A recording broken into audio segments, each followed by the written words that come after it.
Welcome back to The Rundown, where we tell you what happened in Trenton that the daily news cycle missed, buried, or got wrong. I'm Assemblyman Mike Inganamort. Last week, Assemblywoman Vicki Flynn broke down the voter registration scandal. Tens of thousands of people watched. Apparently, Trenton has some explaining to do. This week didn't slow down. Let's get into it. First, the budget resolutions are finally public. 7 weeks after Governor Sherrill signed the largest budget in New Jersey history, 28 minutes before the midnight deadline, the official records showing where the money went were released on a Friday afternoon in August when Trenton hoped nobody was watching. Here's what they show. 488 changes to the governor's proposed budget. 413 of them increased spending. Nearly $500 million in pet projects. District-specific spending that Democrats specifically promised would not be in this budget. I know because the governor said so herself. On March 10th, standing in the Assembly chamber, she told lawmakers, "Our work starts by ending previous administration's bad habit of tacking last-minute giveaways onto each budget. These days, we simply can't afford that." Then she signed a budget with nearly $500 million of it anyway. And buried in the resolutions, 16 line items where sponsors had to disclose a personal or family connection to whoever was getting the money. Assembly Republicans filed 0 budget resolutions this year. Not because our districts don't need funding. They do. But because we weren't going to put our names on a process we don't believe is legitimate. I actually recorded a full video going much deeper on this. The hidden tricks, the conflict disclosures, the broken promise, all of it. It drops Sunday, so subscribe so you don't miss it. Second, Assemblyman Paul Kanitra released a 6-month investigation into what illegal immigration actually costs New Jersey taxpayers. The number? $8.2 billion every year. That's $1,700 per New Jersey worker, $2,300 per household every year. K-12 education is the largest cost, $7.14 billion, nearly 87% of the total.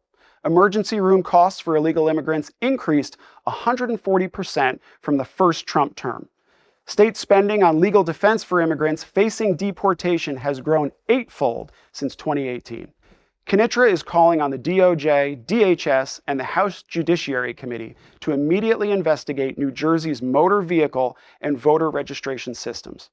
Because the state's own system failed to catch 6,600 non-citizen voter registrations, how many more are on the rolls right now? New Jersey has issued driver's licenses to more than 100,000 illegal immigrants since 2021. And the state is simultaneously fighting federal investigators in court to keep them away from the voter rolls. Trenton cannot be trusted to police itself on this. That's why Kanitra is demanding federal intervention.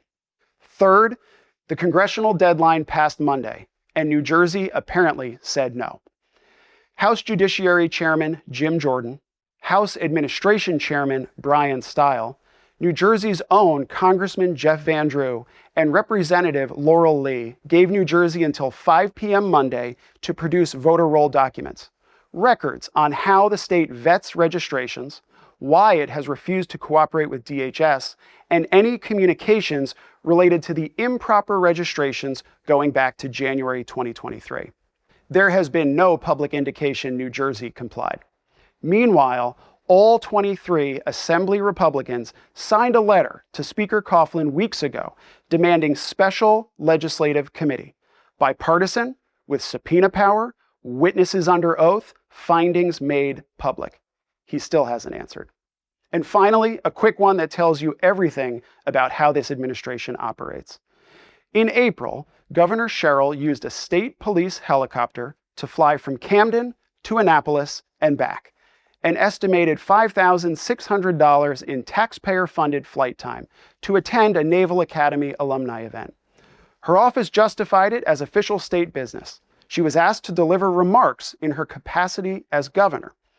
Assemblyman Alex Sawicki filed an Open Public Records Act request for any documentation of those remarks. A transcript, a recording, notes, anything. The governor's office response? There are no government records made in the official course of business responsive to your request. Official trip? No official record. Taxpayer funded. As Sawicki put it, the governor's office cannot have it both ways. It cannot justify the helicopter by calling the trip official state business and then produce no record of the official business used to justify it. That's the rundown for this week. $500 million in broken budget promises, $8.2 billion in illegal immigration costs, a congressional deadline ignored, and a taxpayer-funded helicopter with no paper trail. If you want to go deeper on any of these stories, Vicki Flynn's voter roll breakdown on the voter registration scandal is already on the channel. My full budget transparency video drops Sunday. Kanitra's full immigration report is linked below. Subscribe so you don't miss our content. We're just getting started. I'm Assemblyman Mike Inganamort. We'll see you soon.